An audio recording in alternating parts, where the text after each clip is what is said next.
ਸ਼੍ਰੀ ਵਾਹਿਗੁਰੂ ਸਾਹਿਬ ਜੀ। ਇੱਕ ਓੰਕਾਰ ਸਤਿਨਾਮ ਕਰਤਾ ਪੁਰਖ ਨਿਰਭਉ ਨਿਰਵੈਰ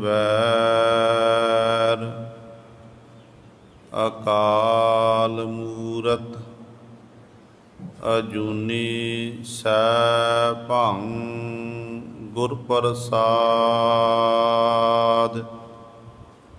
ਡੰਡੌਤ ਬੰਦਨ ਅਨਕ ਬਾਰ ਸਰਬ ਕਲਾ ਸਮਰੱਥ ਡੋਲਨ ਤੇ ਰਾਖੋ ਪ੍ਰਭੂ ਨਾਨਕ ਦੇ ਕਰ ਹੱਥ। ਨਾਨਕ ਨਾਮ ਨਿਰੰਜਨ ਜਾਣਿਓ ਕੀਨੀ ਭਗਤ ਪ੍ਰੇਮ ਲਿਵ ਲਾਈ।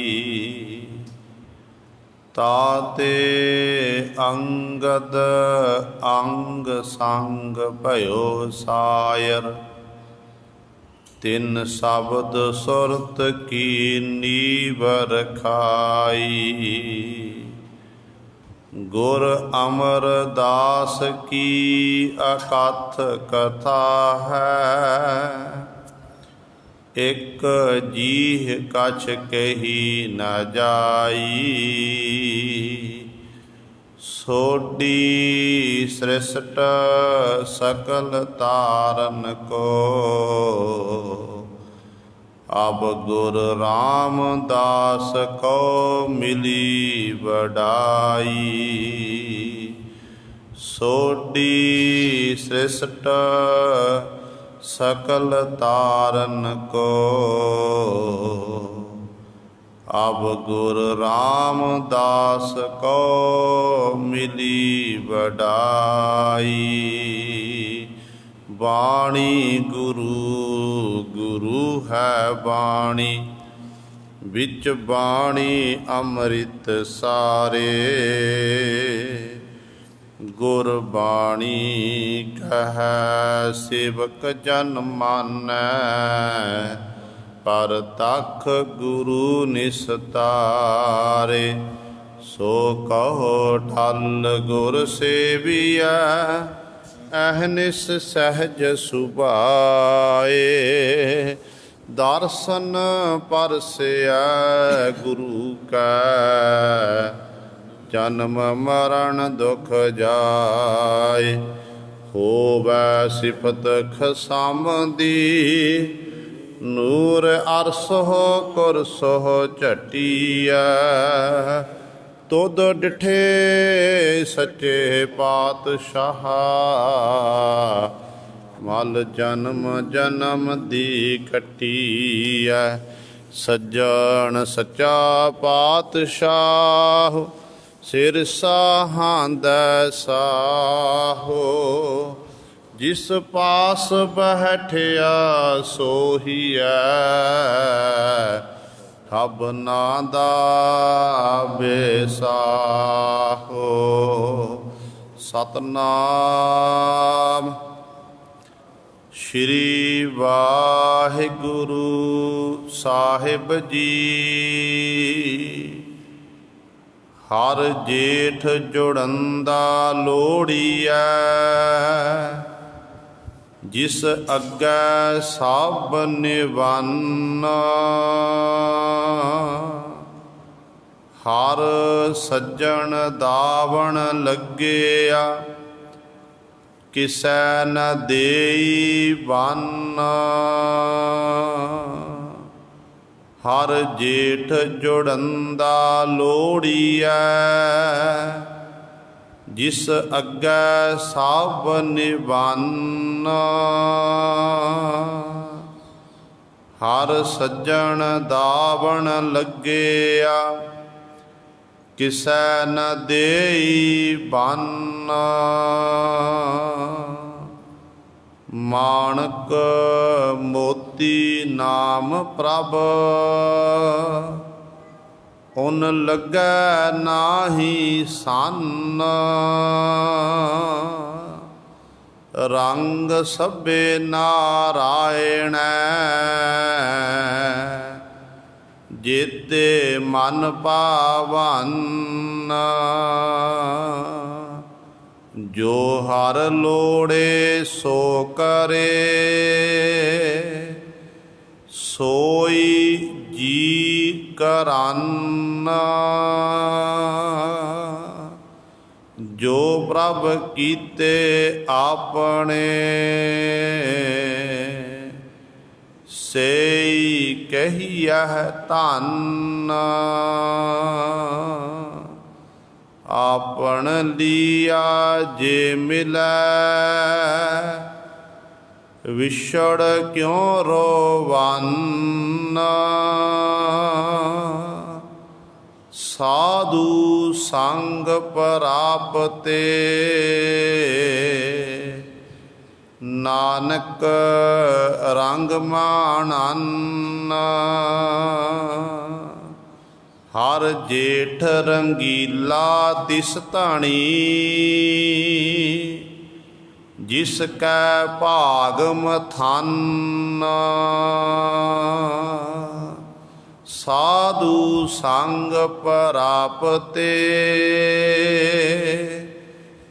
नानक रंग मानन। हर जेठ रंगीला तिस धनी, जिसकै भाग मथन।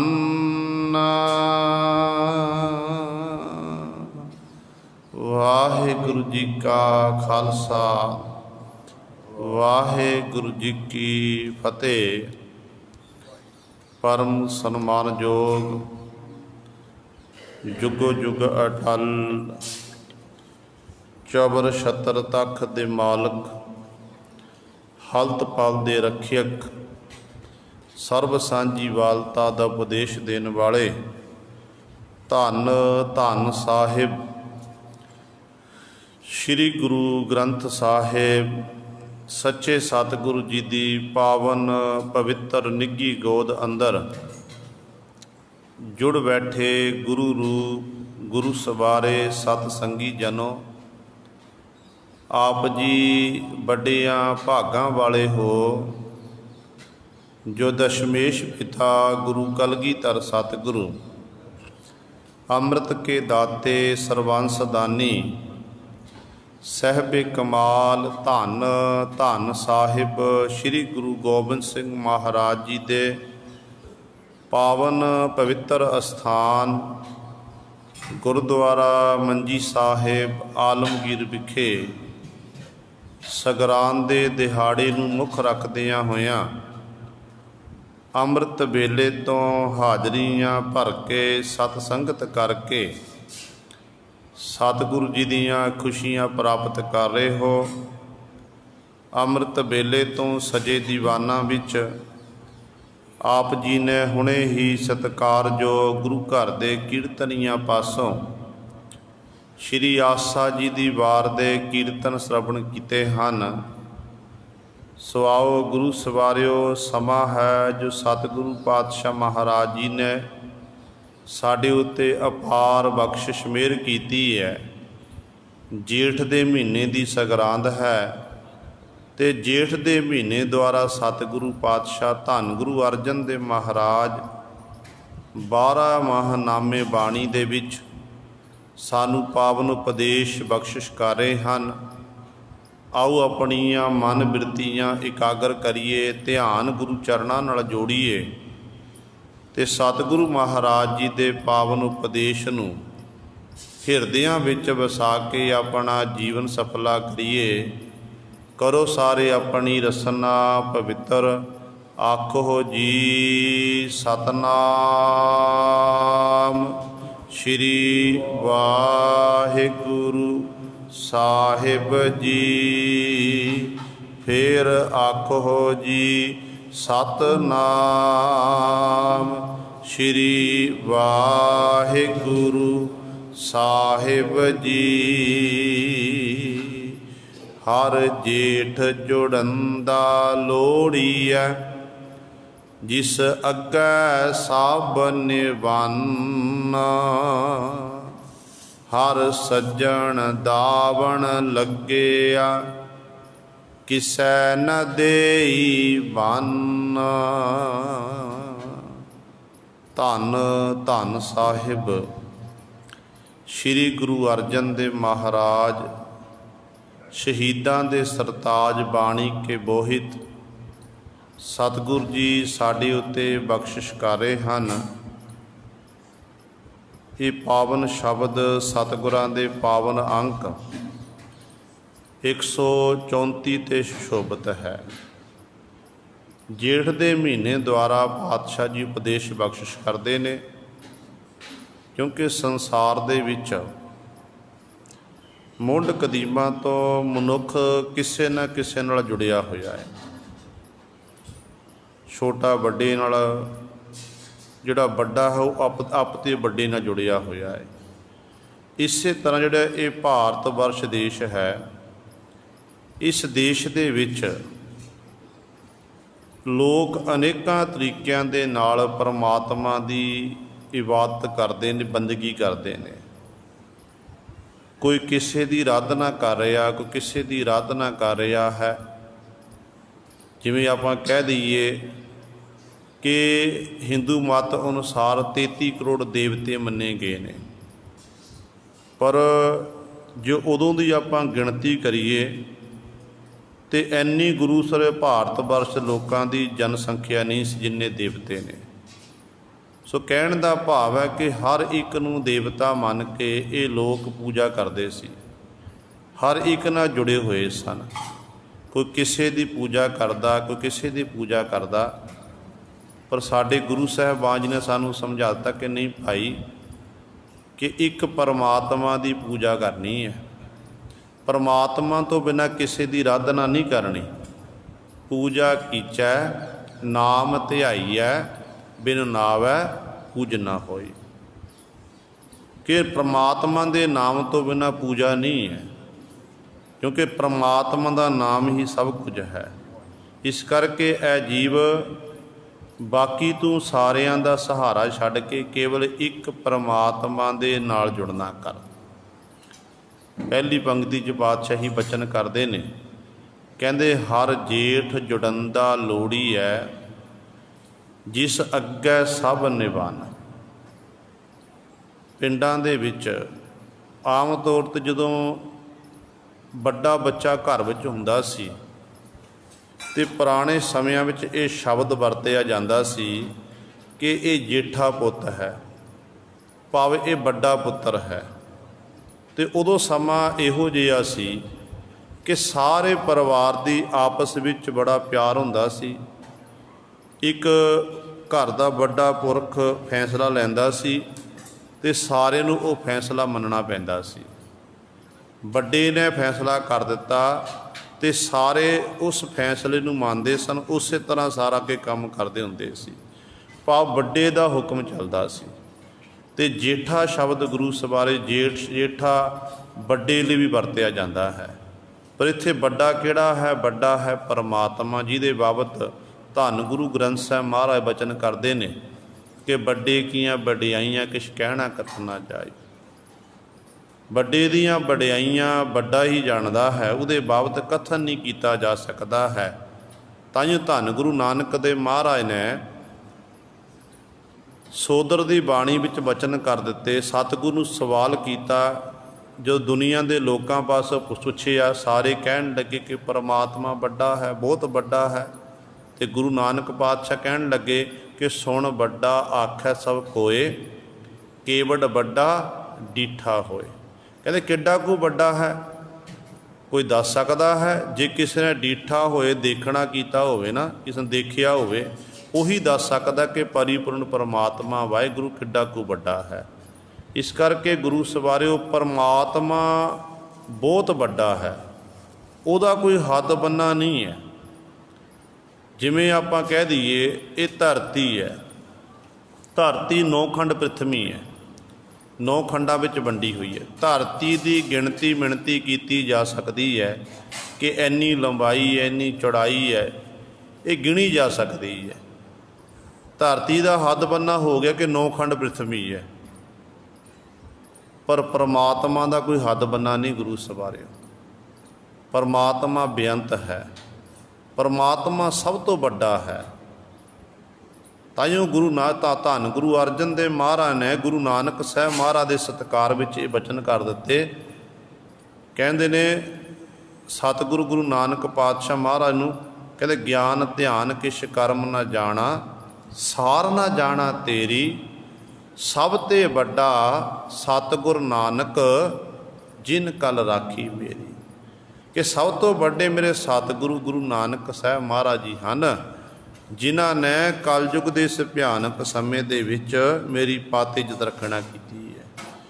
ਇਸ ਕਰਕੇ ਉਹ ਪਰਿਪੂਰਨ ਪਰਮਾਤਮਾ ਹੀ ਸਭ ਤੋਂ ਵੱਡਾ ਹੈ। ਅਤੇ ਸਤਿਗੁਰੂ ਇੱਥੇ ਬਚਨ ਕਰਦੇ ਨੇ, ਕਹਿੰਦੇ ਹਰ ਜੇਠ ਜੁੜੰਦਾ ਲੋੜੀ ਹੈ।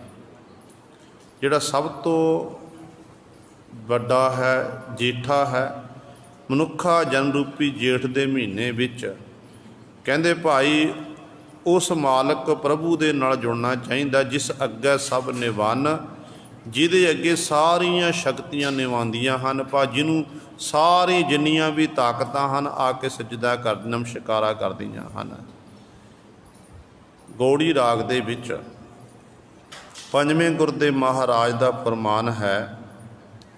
ਸਤਿਗੁਰੂ ਬਚਨ ਕਰਦੇ ਨੇ ਕਿ ਹਰਿ ਸਿਉ ਜੁਰੈ ਤਾਂ ਸਭ ਕੋ ਮੀਤ, ਹਰਿ ਸਿਉ ਜੁਰੈ ਨ ਵਿਆਪੈ ਚੀਤ, ਰੇ ਮਨ ਮੇਰੇ ਤੂੰ ਹਰਿ ਸਿਉ ਜੋਰ, ਕਾਜ ਤੁਹਾਰੈ ਨਾਹੀ ਹੋਰ।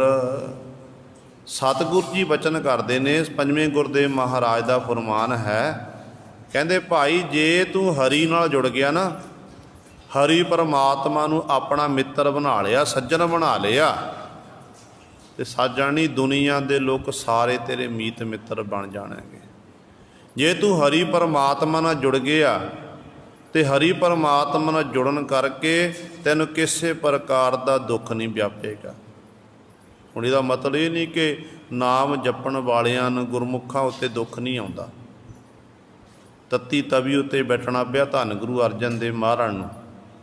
ਭਾਈ ਮਤੀ ਦਾਸ ਜੈਸੇ, ਭਾਈ ਦਿਆਲੇ ਜੈਸੇ, ਜਿਨ੍ਹਾਂ ਦੇ ਸੀਸ ਉੱਤੇ ਆਰਾ ਚੱਲਿਆ, ਭਾਈ ਦਿਆਲਾ ਜੀ ਉਬਲਦੇ ਦੇਗੇ ਵਿੱਚ ਬੈਠੇ ਨੇ।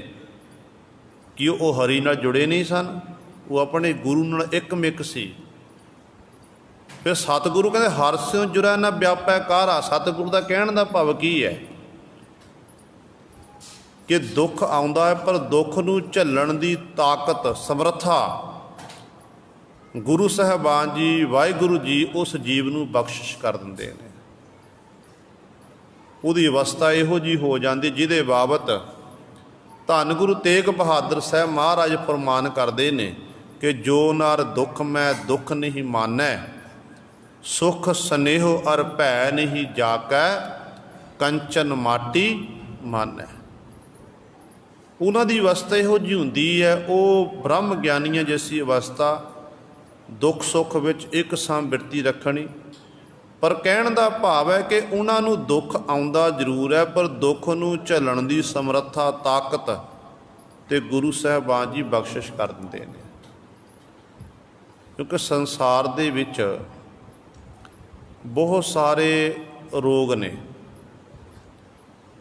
ਕਈ ਰੋਗ, ਇੱਕ ਰੋਗ ਐਸਾ ਹੁੰਦਾ ਕਿ ਮਨੁੱਖ ਦੇ ਮਨ ਵਿੱਚ ਡਰ ਪੈ ਗਿਆ। ਬਿਮਾਰੀ ਦਾ ਨਾਮ ਸੁਣਿਆ, ਜਿਵੇਂ ਹੁਣ ਕਰੋਨਾ ਵਾਇਰਸ ਚੱਲ ਰਿਹਾ, ਬਿਮਾਰੀ ਦਾ ਨਾਮ ਸੁਣਿਆ, ਨਾਮ ਸੁਣ ਕੇ ਮਨ ਵਿੱਚ ਡਰ ਪੈਦਾ ਹੋ ਗਿਆ ਕਿ ਹਾਏ ਬਿਮਾਰੀ ਫੈਲ ਗਈ। ਜੇ ਉਹ ਬਿਮਾਰੀ ਗੁਰੂ ਸਾਰੇ ਕੋਲ ਵੀ ਨਹੀਂ ਆਈ ਹੈ ਤੇ ਤਾਂ ਵੀ ਆ ਕੇ ਡਰ ਦੇ ਨਾਲ ਤਾਂ ਵੀ ਆ ਕੇ ਲੱਗ ਜਾਣੀ ਹੈ। ਇੱਕ ਹੁੰਦਾ ਕਿ ਬਿਮਾਰੀ ਲੱਗ ਗਈ, ਬਿਮਾਰੀ ਲੱਗ ਗਈ ਤੇ ਮਨ ਵਿੱਚ ਡਰ ਪੈਦਾ ਹੋ ਕਿ ਹਾਏ ਮੈਨੂੰ ਬਿਮਾਰੀ ਲੱਗ ਗਈ, ਫਿਰ ਉਹੀ ਬਿਮਾਰੀ ਗੁਰੂ ਸਵਾਰਿਓ ਉਹ ਮੌਤ ਦਾ ਕਾਰਨ ਬਣ ਜਾਂਦੀ ਹੈ।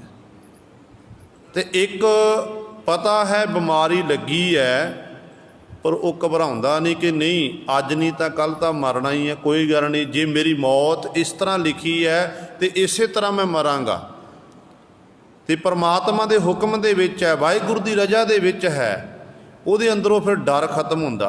फिर ਉਹੀ डर गुरु ਜਿਹੜਾ डर मुक जाता है, जूझण की शक्ति परमात्मा बख्शिश करता है, फिर ਉਹੀ ਵੱਡੇ ਵੱਡੇ रोगों के नाल मुकाबला कर लैंदा है, तो एक दिन वो बीमारी उत्ते जित प्राप्त कर लैंदा है। तो बहुत सारे संगत विचों आपां बहुत सारे इस तरह घबराए हुए हैं कि ये बीमारी किते सानू ना लग जाए।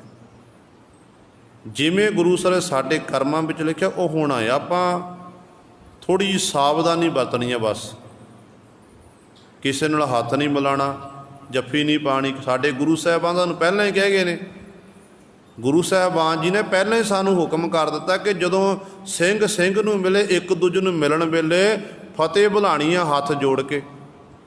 तो आपां असल विच अपनी मर्यादा नूं भुल चुके सी। जो गुरु साहिबान ने मर्यादा बनाई सी उन्होंने आपां त्याग दिता सी। ते सतगुरु ने असें चेते कराया कि भाई पुरातन मर्यादा नूं सांभो, एक दूजे नाल आपां फतेह बुलाणी जदों किसी नूं मिलना है। तो गुरु सवर कहण दा भाव है ये डर दे कारण ही बीमारियां उत्पन्न हुंदियां। बीमारियां जदों आउंदियां ने डर दे कारण मनुख की मौत हो जाती है। जदों मनुख के अंदरों डर खत्म हो जाता, जे बीमारी लगी भी होवे ना, वो कई साल मनुख फिर अपनी जिंदगी होर कढ़ सकता है, वो बीमारी ठीक भी हो सकती है। सो कहण दा भाव है कि जिहड़े रब दे प्यारे ने, गुरमुख जन ने, उन्हां उत्ते भी दुख आउंदा है, पर दुख दे विच गुरु सवारे वो घबराउंदे नहीं हैं। एक सम उन्हां दी बिरती हुंदी ही है। इत्थे सतगुरु कहंदे ने उस नूं फिर किसी प्रकार दा काढ़ा दुख नहीं व्यापदा, ਜਿਹੜੇ एक हरि परमात्मा नाल जुड़े हुंदे ने। पर मनुख की आदत की है, मनुख धड़े बंदियां विच फसिया होया है। धन गुरु ग्रंथ साहिब महाराज दे विच आसा राग दे सतगुरु जी का फरमान है। पातशाह जी वचन करते हैं कि किस ही धड़ा किया मित्र सुत नाल भाई, किस ही धड़ा किया कुड़म सखे नाल जवाई, किस ही धड़ा किया चौधरी सिकदार नाल अपने सुआई, हमारा धड़ा हर रहा समाई। आसा राग विच गुरु साहिबान जी का यह फरमान है। कहते ने संसार दे च मनुख धड़े बंदियां विच फसिया होया, एक दूजे का आपां सहारा तकते हैं। कहते किसी ने अपना धड़ा बनाया होया, अपने मित्रां दे नाल नेड़ता कि मेरे मित्र मेरे अंत वेले, मेरे मित्र मेरी विपत दुख की घड़ी वेले मेरी सहायता करनगे। पर हुंदा की है कि विपत परी सब ही संग छाड़त को न आवत नेर। गुरबाणी कहती है, गुरु ग्रंथ साहिब महाराज गुरु तेग बहादुर साहिब महाराज के प्रमाण है कि जो विपता आउंदी है तो विपता वेले वो सारे मित्र साथ छड़ देंदे ने। ते सतगुरु कहते तू उस मालक नूं मित्र बना, जिहड़ा मित्र मालक रूपी परमात्मा रूपी गुरु रूपी मित्र तेरा बन गया ना, वो इस लोक विच भी तेरा सहायक होवेगा ते परलोक दे विच भी। देखो गुरु कलगीधर पातशाह जीवन पढ़ो, जो दशमेश पिता महाराज जी अपने ਵੱਡੇ ਫਰਜ਼ੰਦਾਂ ਨੂੰ ਸ਼ਹੀਦ ਕਰਵਾ ਕੇ ਚਮਕੌਰ ਦੀ ਗੜੀ ਵਿੱਚ ਮਾਛੀਵਾੜੇ ਦੇ ਜੰਗਲਾਂ ਵਿੱਚ ਪਹੁੰਚਦੇ ਨੇ, ਟਿੰਡ ਦਾ ਸਰਾਣਾ ਲਾਉਂਦੇ ਨੇ, ਉੱਥੇ ਸਤਿਗੁਰੂ ਜੀ ਸਦ ਉਚਾਰਨ ਕਰਦੇ ਨੇ, ਖਿਆਲ ਪਾਤਸ਼ਾਹੀ ਦਸਵੀਂ ਮਿੱਤਰ ਪਿਆਰੇ ਨੂੰ ਹਾਲ ਮਰੀਦਾਂ ਦਾ ਕਹਿਣਾ, ਤੁਧ ਬਿਨ ਰੋਗ ਰਜਾਈਆਂ ਦਾ ਓਢਣ, ਨਾਗ ਨਿਵਾਸਾਂ 'ਤੇ ਰਹਿਣਾ। ਭਾਵ ਐਨੀ ਵਿਪਤਾ ਦਾ ਸਮਾਂ, ਚਰਨਾਂ ਵਿੱਚ ਜੋੜਾ ਵੀ ਨਹੀਂ ਰਿਹਾ, ਜਾਮਾ ਲੀਰੋ ਲੀਰ ਹੋ ਗਏ ਆ, ਲਹੂ ਦੇ ਨਾਲ ਗੁਰੂ ਸਵਾਰੇ ਸਾਰੇ ਜਿਹੜੀ ਪਜਾਮੀ ਸਤ ਰੇਪ ਪਜਾਮੀ ਪਹਿਨੀ ਹੋਈ ਸੀ ਉਹ ਲਹੂ ਨਾਲ ਗੁਰੂ ਸਾਡੇ ਗਿੱਲੀ ਹੋਈ ਫਿਰਦੀ ਸੀ। ਪਰ ਫਿਰ ਵੀ ਸਤਿਗੁਰੂ ਕਹਿੰਦੇ ਉਹ ਪਰਮਾਤਮਾ ਮੇਰਾ ਮਿੱਤਰ ਹੈ, ਉਹਨੂੰ ਮੈਂ ਉਹਦਾ ਮਰੀਦ ਹਾਂ, ਮੇਰਾ ਹਾਲ ਨੂੰ ਜਾ ਕੇ ਬਿਆਨ ਕਰਨਾ। ਸੋ ਕਹਿਣ ਦਾ ਭਾਵ ਹੈ ਗੁਰੂ ਸਵਾਰਿਓ ਜਿਹੜੇ ਦੁਨਿਆਵੀ ਮਿੱਤਰ ਨੇ ਨਾ, ਇਹ ਵਿਪਤਾ ਦੇ ਸਮੇਂ ਸਾਥ ਛੱਡ ਦਿੰਦੇ ਨੇ, ਪਰ ਪਰਮਾਤਮਾ ਰੂਪੀ ਮਿੱਤਰ, ਗੁਰੂ ਰੂਪੀ ਮਿੱਤਰ ਜਦੋਂ ਪਿਆਰੇ ਦੇ ਉੱਤੇ ਦੁੱਖ ਦੀ ਘੜੀ ਆਉਂਦੀ ਆ, ਔਖਾ ਸਮਾਂ ਆਉਂਦਾ ਏ, ਤੇ ਉਦੋਂ ਫਿਰ ਉਹ ਆਪ ਗੁਰੂ ਸਵਾਰਿਓ ਸਮਰੱਥ ਗੁਰੂ ਸਾਹਿਬਾਨ ਜੀ ਪ੍ਰਗਟ ਹੋ ਜਾਂਦੇ ਨੇ, ਸਹਾਇਤਾ ਕਰਦੇ ਨੇ। ਕਿਉਂਕਿ ਬਹੁਤ ਸਾਰੇ ਆਪਾਂ ਇਤਿਹਾਸ ਵਿੱਚ ਪੜ੍ਹਦੇ ਹਾਂ ਜਿੱਥੋਂ ਸਾਨੂੰ ਪਤਾ ਲੱਗਦਾ ਹੈ। ਸੋ ਸਤਿਗੁਰੂ ਕਹਿੰਦੇ ਨੇ ਇਸ ਤਰ੍ਹਾਂ, ਕਿਸ ਹੀ ਧੜਾ ਕੀਆ ਮਿੱਤਰ ਸੁੱਤ ਨਾਲ ਭਾਈ। ਕਈਆਂ ਨੇ ਕਹਿੰਦੇ ਆਪਣਾ ਧੜਾ ਬਣਾ ਲਿਆ ਮਿੱਤਰਾਂ ਦੇ ਨਾਲ, ਸੁੱਤ ਪੁੱਤਰਾਂ ਦੇ ਨਾਲ, ਭਰਾਵਾਂ ਦੇ ਨਾਲ, ਕਿ ਮੇਰੇ ਭਰਾ, ਮੇਰੇ ਪੁੱਤਰ, ਮੇਰੇ ਇਸ ਤਰ੍ਹਾਂ ਮੇਰ ਤੇ 'ਚ ਜਿੰਦਾ ਹੈ। ਕਈ ਇੱਕ ਐਸੇ ਨੇ ਜਿਨ੍ਹਾਂ ਨੂੰ ਆਪਣੇ ਕੁੜਮਚਾਰੀ ਉੱਤੇ ਮਾਣ ਹੈ। ਕਿਸ ਹੀ ਧੜਾ ਕੀਆ ਕੁੜਮ ਸਖੇ ਨਾਲ, ਆਪਣੇ ਸਖਿਆਂ ਦੇ ਨਾਲ, ਸੰਬੰਧੀਆਂ ਦੇ ਨਾਲ, ਜਵਾਈਆਂ ਦੇ ਨਾਲ, ਤੇ ਕੁੜਮਾਂ ਉੱਤੇ ਮਾਣ ਹੈ। ਪਰ ਕਹਿੰਦੇ ਉਹਨਾਂ ਨੂੰ ਉਹ ਧੜਾ ਬਣਾ ਕੇ ਇਸ ਤਰ੍ਹਾਂ ਆਪਣਾ ਜੀਵਨ ਬਤੀਤ ਕਰ ਰਿਹਾ। ਪਰ ਕਹਿੰਦੇ ਇੱਕ ਐਸੇ ਨੇ, ਕਿਸ ਹੀ ਧੜਾ ਕੀਆ ਚੌਧਰੀ ਸਿਕਦਾਰ ਨਾਲ ਆਪਣੇ ਸਵਾਈ। ਨਗਰ ਦਾ ਜਿਹੜਾ ਮੁਖੀ ਆ, ਜਿਵੇਂ ਆਪਾਂ ਪਿੰਡ ਦੇ ਵਿੱਚ ਅੱਜ ਆਪਾਂ ਸਰਪੰਚ ਕਹਿੰਦੇ ਹਾਂ, ਤੇ ਪੁਰਾਣੇ ਸਮੇਂ 'ਚ ਚੌਧਰੀ ਆਖਿਆ ਜਾਂਦਾ ਜੀ, ਚੌਧਰੀ ਮੁਖੀ ਆ, ਨਗਰ ਦਾ ਮੁਖੀ ਆ।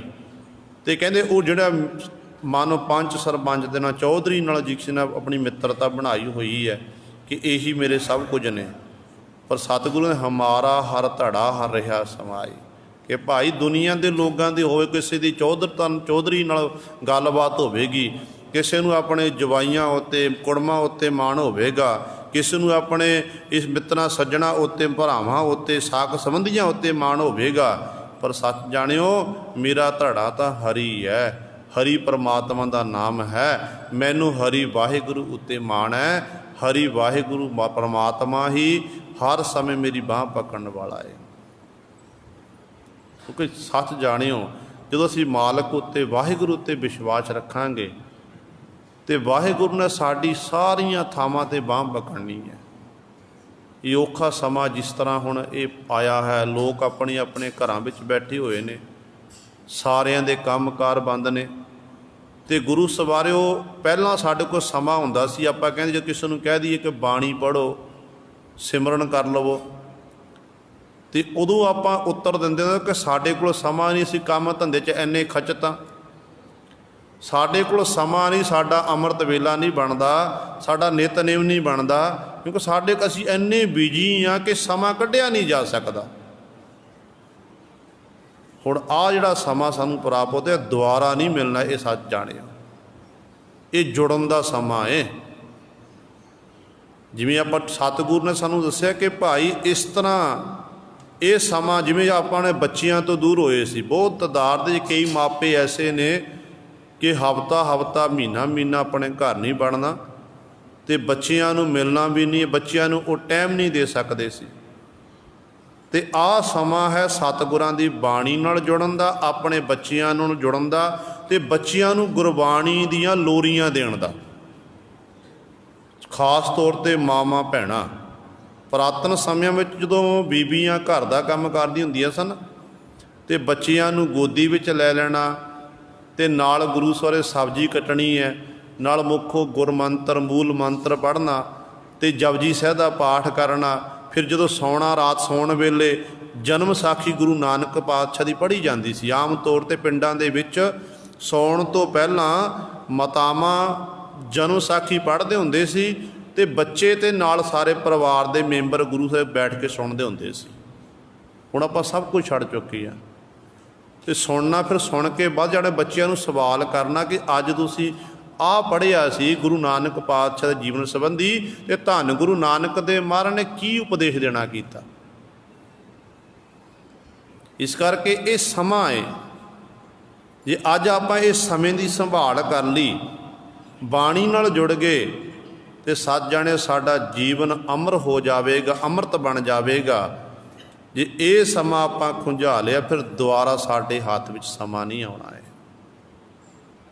ਇਹ ਸਮਾਂ ਹੈ ਜੁੜਨ ਦਾ, ਜਿਸ ਅੱਗੇ ਸਭ ਨਿਵੰਨ, ਜਿਸ ਦੇ ਅੱਗੇ ਸਾਰੀਆਂ ਤਾਕਤਾਂ ਨਿਉਂਦੀਆਂ ਨੇ, ਜਿਹਨੂੰ ਸਾਰੇ ਸਜਦਾ ਕਰਦੇ, ਨਮਸਕਾਰ ਕਰਦੇ ਨੇ, ਤੇ ਸਤਿਗੁਰੂ ਕਹਿੰਦੇ ਨੇ ਉਹਦੇ ਅੱਗੇ ਭਾਈ ਨਿਵੰਨ ਨਿਭਣਾ ਚਾਹੀਦਾ ਹੈ। ਇਹ ਕਹਿੰਦੇ ਮਨੁੱਖਾ ਜਨ ਰੂਪੀ ਜੇਠ ਦੇ ਮਹੀਨੇ ਵਿੱਚ ਤੇ ਸਤਿਗੁਰੂ ਅਗਲੀ ਪੰਕਤੀ 'ਚ ਬਖਸ਼ਿਸ਼ ਕਰਦੇ ਹਨ, ਹਰ ਸੱਜਣ ਦਾਵਣ ਲੱਗਿਆ ਕਿਸੈ ਨ ਦੇਈ ਬੰਨ।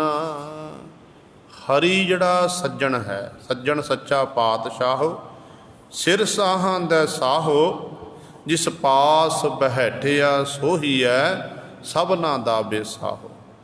ਪਰਮਾਤਮਾ ਜਿਹੜਾ ਸਾਡਾ ਸੱਜਣ ਹੈ, ਮਿੱਤਰ ਹੈ। ਜਿਵੇਂ ਆਪਾਂ ਗੁਰਬਾਣੀ ਬਹੁਤ ਸਾਰੇ ਪ੍ਰਮਾਣ ਆਉਂਦੇ ਨੇ, ਜਿਵੇਂ ਸਤਿਗੁਰੂ ਜੀ ਦਾ ਫਰਮਾਨ ਹੈ ਸੂਹੀ ਰਾਗ ਵਿੱਚ ਕਿ ਆਵੋ ਸੱਜਣਾ, ਆਵੋ ਸੱਜਣਾ, ਹੋ ਦੇਖਾਂ ਦਰਸ਼ਨ ਤੇਰਾ ਰਾਮ, ਘਰ ਆਪਨੜੈ ਖੜੀ ਤੱਕਾਂ, ਮੈਂ ਮਨ ਚਾਉ ਘਨੇਰਾ ਰਾ। ਜੀਵ ਰੂਪੀ ਇਸਤਰੀ ਬੇਨਤੀ ਕਰਦੀ ਹੈ, ਆਵੋ ਸੱਜਣਾ, ਹੋ ਦੇਖਾਂ ਦਰਸ਼ਨ ਤੇਰਾ ਰਾਮ, ਘਰ ਆਪਨੜੈ ਖੜੀ ਤੱਕਾਂ, ਮੈਂ ਮਨ ਚਾਉ ਘਨੇਰਾ ਰਾਮ, ਮਨ ਚਾਉ ਘਨੇਰਾ ਸੁਣ ਪ੍ਰਭ ਮੇਰਾ।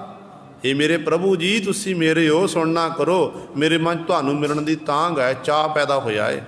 ਮਨ ਚਾਉ ਘਨੇਰਾ ਸੁਣ ਪ੍ਰਭ ਮੇਰਾ, ਮੈਂ ਤੇਰਾ ਪ੍ਰਵਾਸਾ, ਦਰਸ਼ਨ ਦੇਖ ਭਈ ਨਿਹ ਕੇਵਲ, ਜਨਮ ਮਰਨ ਦੁਖ ਨਾਸਾ। ਸਗਲੀ ਜੋਤ ਜਾਤਾ ਤੂੰ ਸੋਈ, ਮਿਲਿਆ ਭਾਏ ਸੁਭਾਏ, ਨਾਨਕ ਸਾਜਨ ਕੋ ਬਲ ਜਾਈਐ, ਸਾਚ ਮਿਲੇ ਘਰ ਆਏ। ਕਹਿੰਦੇ ਮੈਂ ਆਪਣੇ ਸੱਜਣ ਤੋਂ ਸਦਕ ਕੁਰਬਾਨ ਜਾਂਦਾ ਹਾਂ, ਸਦਕੇ ਜਾਂਦਾ ਹਾਂ, ਜਿਸ ਸੱਜਣ ਕਰਕੇ ਕਹਿੰਦੇ ਸਾਚ ਮਿਲੇ ਘਰ ਆਏ। ਸੱਚੇ ਪਰਮੇਸ਼ਰ ਨਾਲ ਕਹਿੰਦੇ ਸੱਚ ਨਾਲ ਮਿਲਿਆ ਜਾ ਸਕਦਾ ਹੈ। ਸਰੂਪ ਰੂਪੀ ਘਰ ਵਿੱਚ ਕਹਿੰਦੇ ਆਇਆ, ਜਿਹੜਾ ਸੱਜਣ ਪਰਮੇਸ਼ਰ ਲੱਭਦਾ ਨਹੀਂ ਸੀ, ਕਹਿੰਦੇ ਹਿਰਦੇ ਰੂਪੀ ਘਰ ਦੇ ਵਿੱਚੋਂ ਹੀ ਉਹ ਆ ਗਿਆ, ਉੱਥੋਂ ਪ੍ਰਗਟ ਹੋ ਗਿਆ, ਉਹਨੂੰ ਪ੍ਰਾਪਤ ਕਰ ਲਿਆ।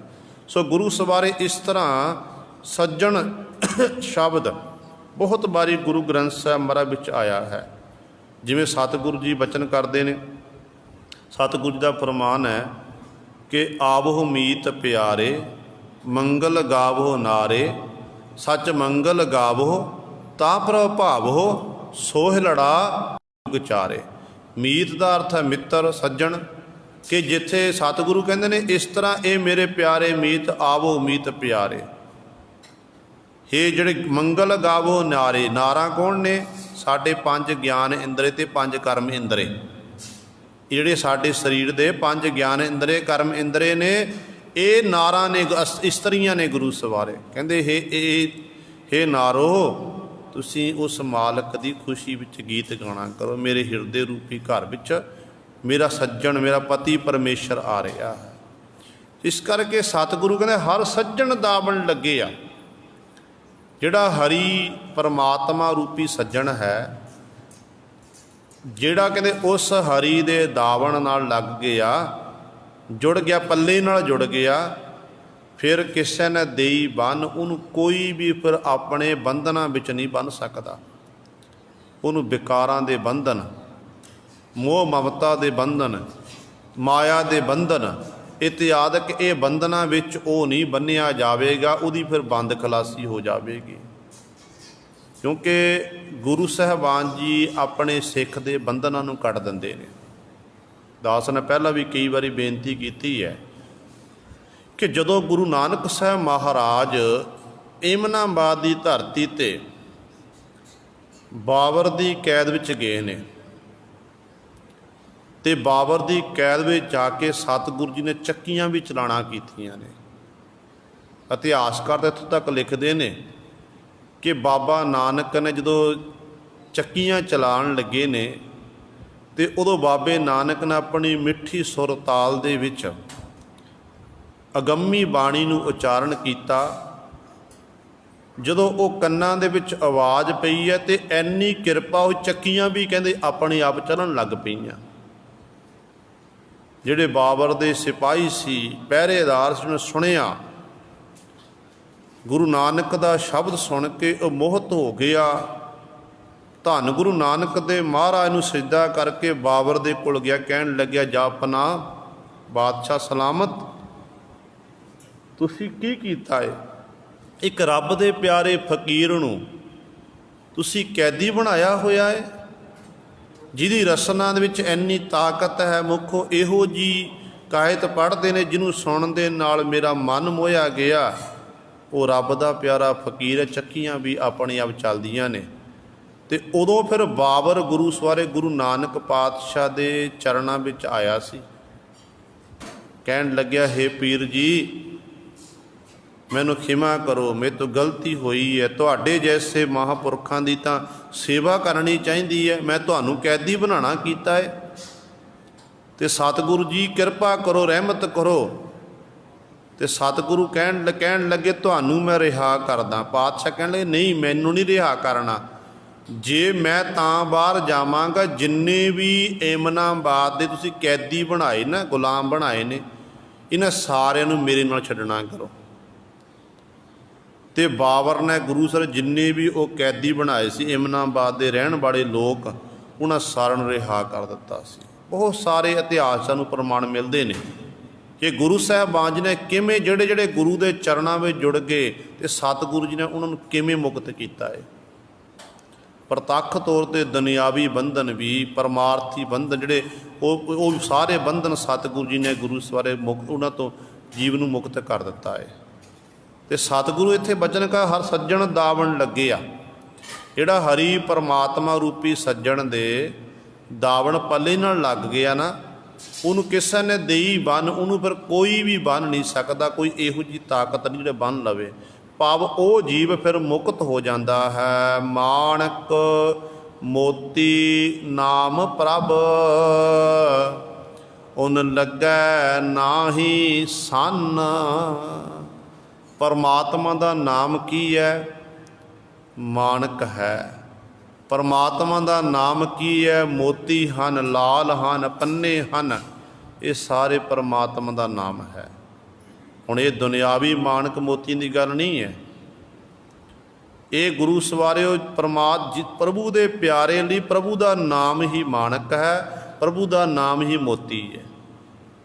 ਦੁਨਿਆਵੀ ਜਿਹੜਾ ਧਨ ਸੰਪਦਾ ਹੈ, ਲਾਲ ਨੇ, ਹੀਰੇ ਪੰਨੇ ਇਤਿਆਦਿਕ ਨੇ, ਉਹ ਕਿਸੇ ਦੇ ਘਰ ਵਿੱਚ ਪਏ ਹੋਣ ਅਤੇ ਮਨੁੱਖ ਨੂੰ ਡਰ ਰਹਿੰਦਾ, ਤੋਖਲਾ ਲੱਗਿਆ ਰਹਿੰਦਾ, ਕਿਤੇ ਇਹ ਨਾ ਹੋਵੇ ਮੇਰਾ ਘਰ ਦੇ ਵਿੱਚ ਮੇਰੀ ਤਿਜੋਰੀ ਨੂੰ ਕੋਈ ਤੋੜ ਕੇ ਮੇਰਾ ਇਹ ਗਹਿਣੇ ਗੱਟੇ ਇਤਿਆਦਿਕ ਚੋਰੀ ਕਰਕੇ ਕੋਈ ਲੈ ਨਾ ਜਾਵੇ। ਪਰ ਪਰਮਾਤਮਾ ਦਾ ਜਿਹਨਾਂ ਕੋਲ ਨਾਮ ਰੂਪੀ ਗਹਿਣਾ ਨਾ, ਨਾਮ ਰੂਪੀ ਖਜ਼ਾਨਾ ਜਿਹਨਾਂ ਕੋਲ, ਉਹਨਾਂ ਨੂੰ ਕੋਈ ਸੰਨ ਨਹੀਂ ਲਾ ਸਕਦਾ ਹੈ। ਆਪਾਂ ਸਤਿਗੁਰ ਦੇ ਬਚਨ ਪੜ੍ਹਦੇ ਹਾਂ ਨਾ ਕਿ ਗੁਰ ਕਾ ਬਚਨ ਬਸੈ ਜੀ ਨਾਲੇ, ਜਲ ਨਹੀਂ ਡੂਬੈ ਤਸਕਰ ਨਹੀਂ ਲੇਵੈ, ਭਾਹੇ ਨਾ ਸਾਕੈ ਜਾਲੇ। ਜੇ ਜਲ ਡੋਬ ਨਹੀਂ ਸਕਦਾ, ਅੱਗ ਸਾੜ ਨਹੀਂ ਸਕਦੀ ਹੈ, ਅਤੇ ਇਸੇ ਤਰ੍ਹਾਂ ਤਸਕਰ ਚੋਰ ਚੋਰੀ ਕਰਕੇ ਨਹੀਂ ਲਿਜਾ ਸਕਦਾ। ਅਤੇ ਜਿਸ ਤਰ੍ਹਾਂ ਗੁਰੂ ਸਵਾਰੇ ਉਹ ਗੁਰੂ ਦੇ ਜਿਹਨੇ ਗੁਰੂ ਦੇ ਬਚਨ ਕਮਾ ਲਏ, ਭਾਵ ਜਿਹਨੇ ਨਾਮ ਜਪ ਲਏ। ਗੁਰੂ ਕੀ ਕਹਿੰਦਾ ਹੈ ਕਿ ਸਿੱਖਾ ਤੂੰ ਨਾਮ ਜਪ, ਸਿੱਖਾ ਤੂੰ ਬਾਣੀ ਪੜ੍ਹ। ਹੱਥੋਂ ਬਸ ਇਹ ਦੋ ਕੰਮ ਨਹੀਂ ਹੋ ਰਹੇ ਹਨ। ਸਿੱਖਾ ਤੂੰ ਇਨਸਾਨੀਅਤ ਨਾਤੇ ਤੂੰ ਲੋਕ ਭਲਾਈ ਦੇ ਕੰਮ ਕਰ। ਪਹਿਲਾ ਕੰਮ ਸਤਿਗੁਰੂ ਨੇ ਆਖਿਆ ਕਿ ਜਦੋਂ ਆਪਾਂ ਗੁਰੂ ਸਾਹਿਬਾਨ ਦਾ ਜੀਵਨ ਪੜ੍ਹਾਂਗੇ ਨਾ, ਗੁਰੂ ਨਾਨਕ ਪਾਤਸ਼ਾਹ ਦੀ ਸ਼ੁਰੂਆਤ ਕਰਾਂਗੇ। ਗੁਰੂ ਨਾਨਕ ਸਾਹਿਬ ਮਰਨ ਸਭ ਤੋਂ ਪਹਿਲਾਂ ਇਹ ਨਾਅਰਾ ਲਾਇਆ ਕਿ ਕਿਰਤ ਕਰੋ, ਵੰਡ ਛਕੋ ਅਤੇ ਨਾਮ ਜਪੋ।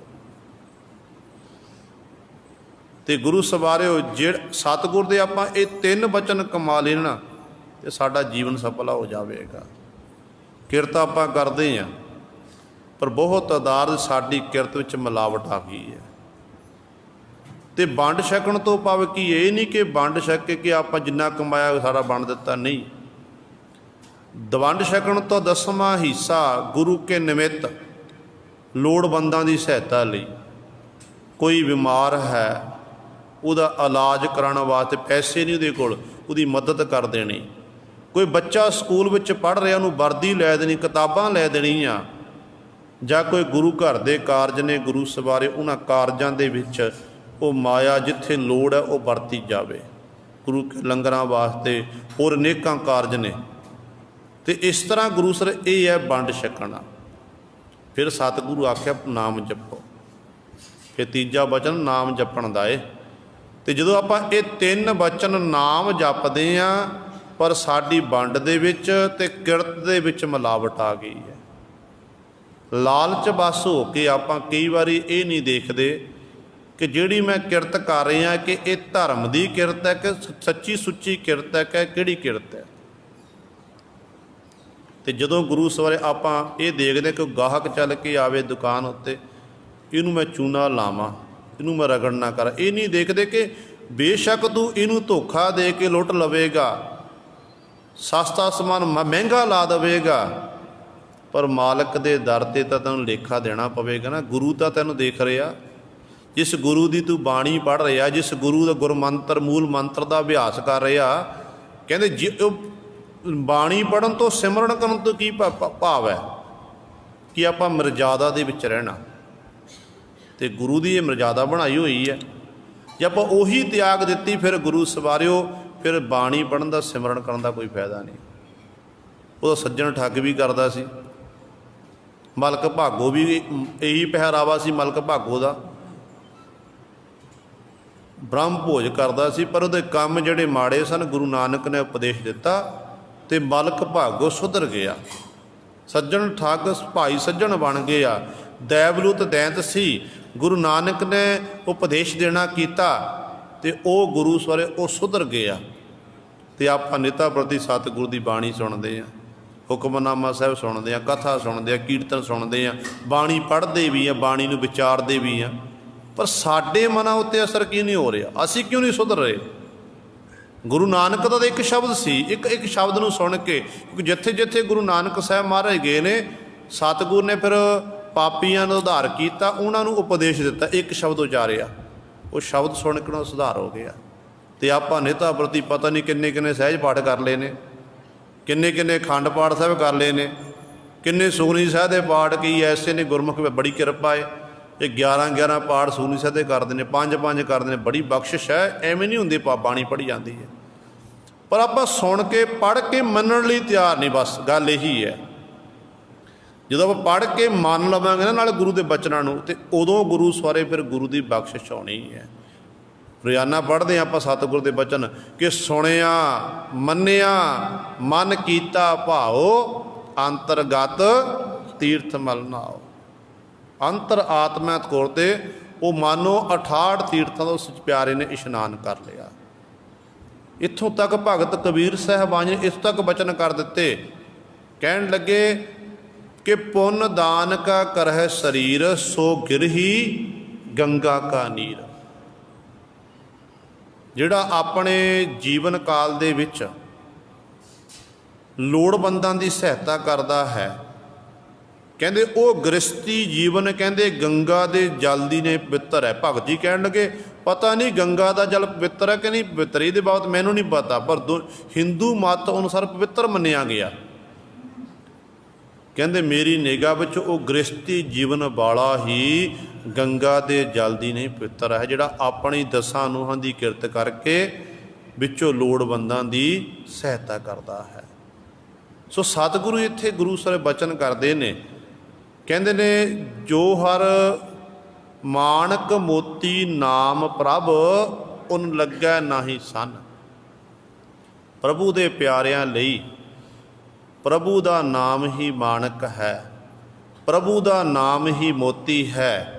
ਕਹਿੰਦੇ ਕਹਿੰਦੇ ਉਨ ਲੱਗੈ ਨਾਹੀ ਸੰਨ, ਕਹਿੰਦੇ ਇਹਨਾਂ ਨੂੰ ਕਹਿੰਦੇ ਸੰਨ ਨਹੀਂ ਲੱਗ ਸਕਦੀ ਹੈ। ਭਾਵ ਕੋਈ ਚੋਰ ਉਚੱਕੇ ਡਾਕੂ ਧਾੜਵੀ ਕੋਈ ਚੋਰੀ ਕਰਕੇ ਨਹੀਂ ਲਿਜਾ ਸਕਦੇ ਹਨ।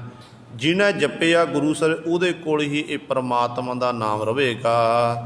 ਰੰਗ ਸਭੇ ਨਾਰਾਇਣ ਜੇਤੇ ਮਨ ਭਾਵਨ।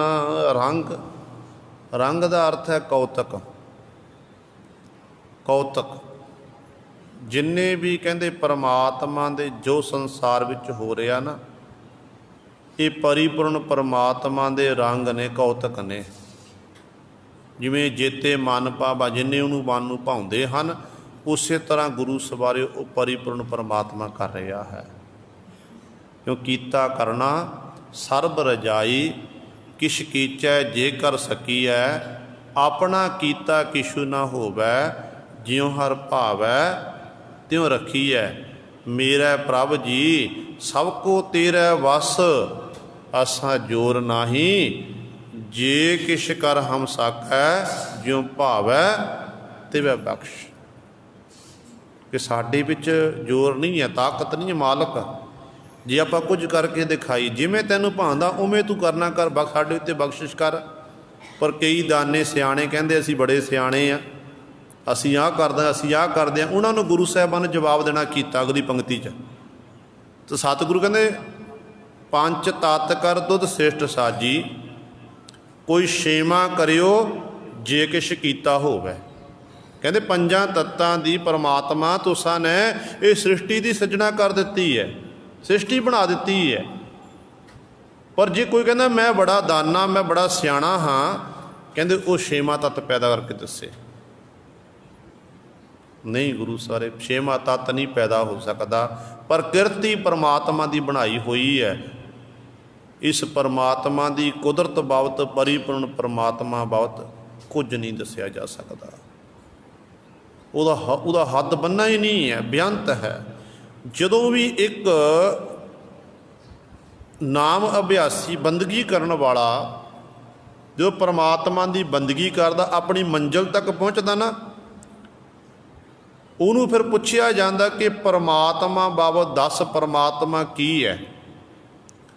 ਤੇ ਅੱਗੋਂ ਉਹ ਆਖਦਾ ਕਿ ਬੇਅੰਤ ਹੈ, ਉਹਦਾ ਕੋਈ ਅੰਤ ਹੀ ਨਹੀਂ ਹੈ। ਉੱਤਰ ਹਰ ਇੱਕ ਦਾ ਇਹੀ ਹੋਵੇਗਾ।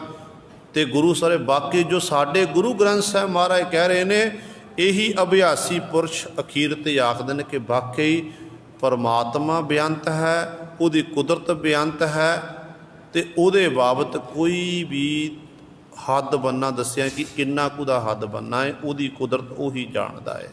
ਕੁਦਰਤ ਕਵਣ ਕਹਾ ਵਿਚਾਰ, ਬਾਰਿਆ ਨਾ ਜਾਵਾ ਏਕ ਵਾਰ, ਜੋ ਤੁਧ ਭਾਵੈ ਸਾਈ ਭਲੀਕਾਰ, ਤੂੰ ਸਦਾ ਸਲਾਮਤ ਨਿਰੰਕਾਰ।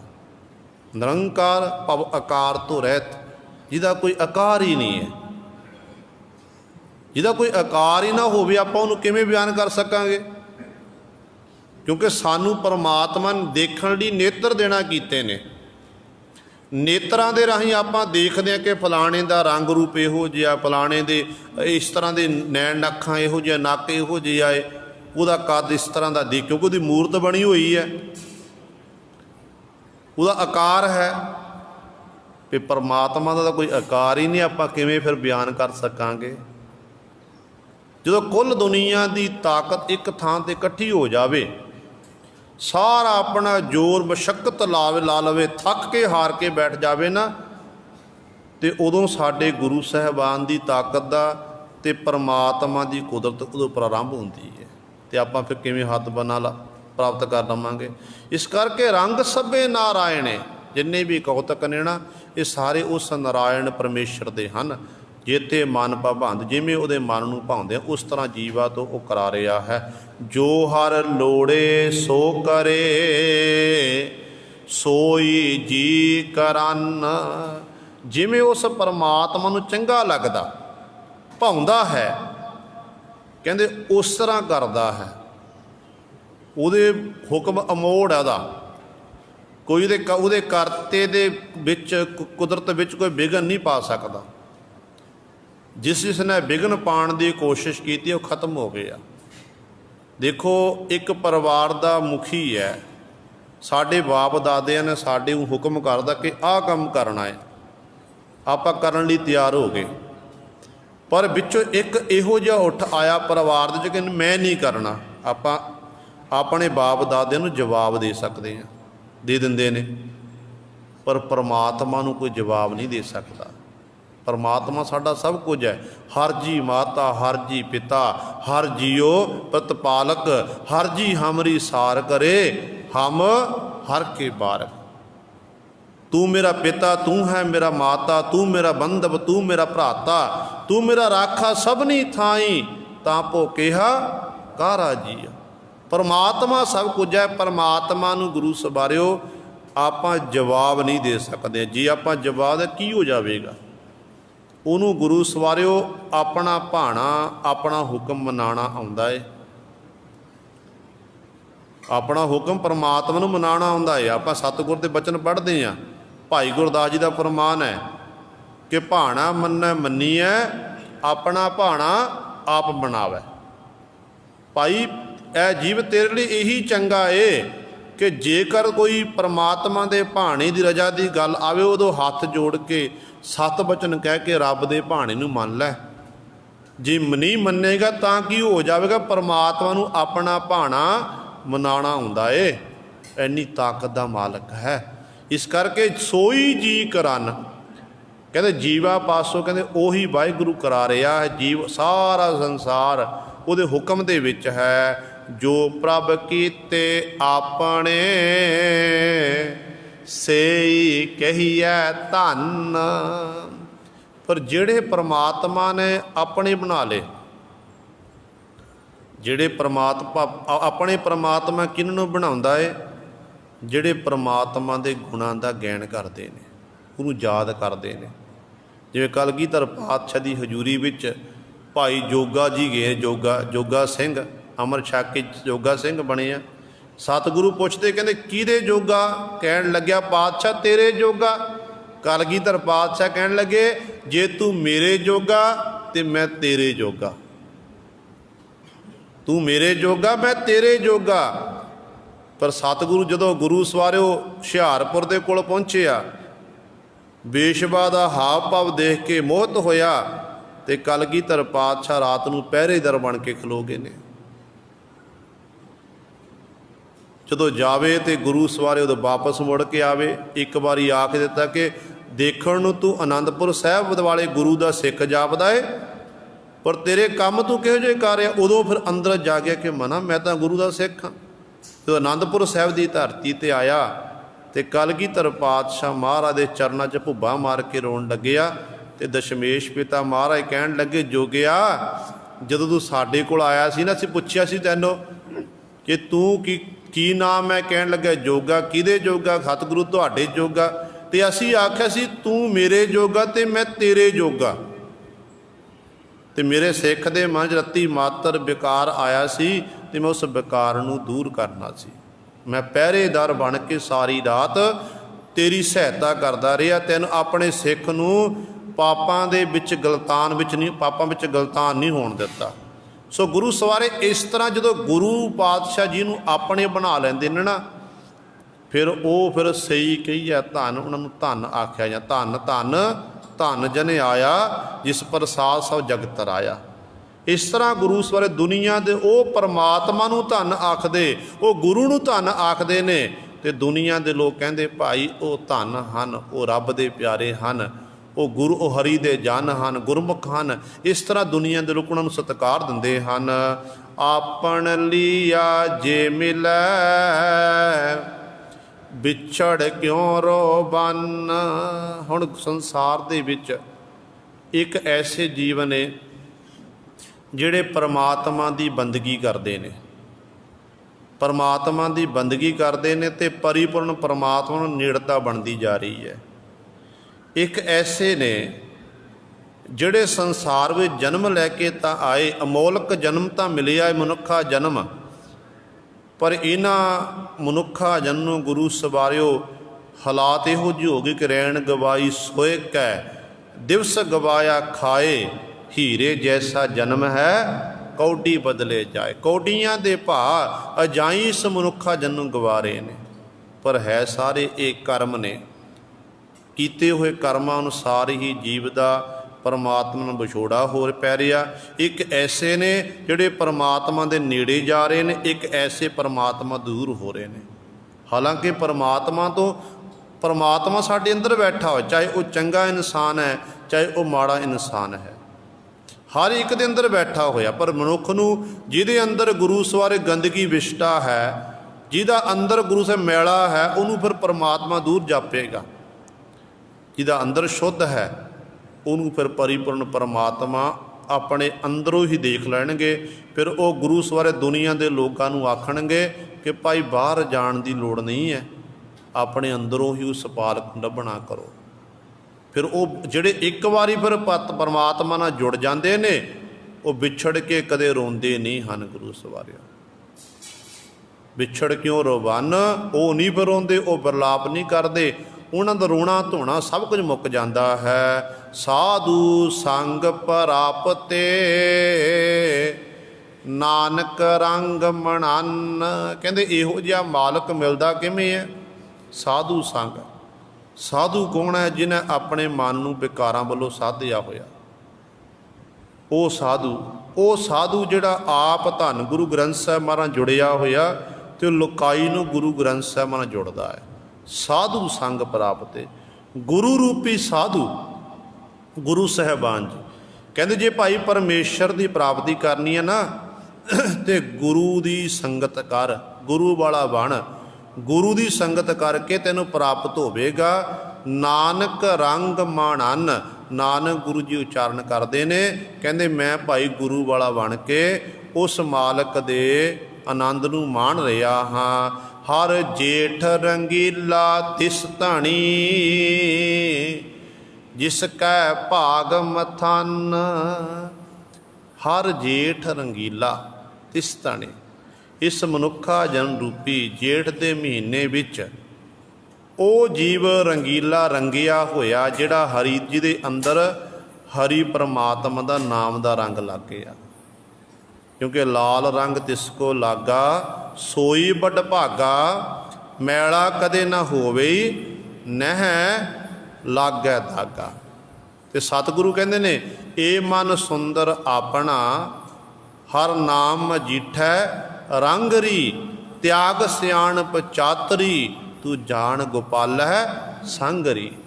ਜੀਵ ਇਸਤਰੀ ਨੂੰ ਕਹਿ ਰਹੇ ਨੇ, ਕਹਿੰਦੇ ਹੇ ਜੀਵ ਇਸਤਰੀਏ, ਆਪਣੇ ਇਸ ਸੁੰਦਰ ਮਨ ਨੂੰ ਤੂੰ ਹਰੀ ਦੇ ਨਾਮ ਰੂਪੀ ਰੰਗ ਵਿੱਚ ਰੰਗਣਾ ਕਰ। ਆਪਣੀਆਂ ਚਤੁਰਾਈਆਂ ਸਿਆਣਪਾਂ ਛੱਡ ਦੇ, ਤਿਆਗ ਸਿਆਣਪ ਚਾਤਰੀ, ਜਾਣ ਗੋਪਾਲ ਹੈ ਸੰਗਰੀ।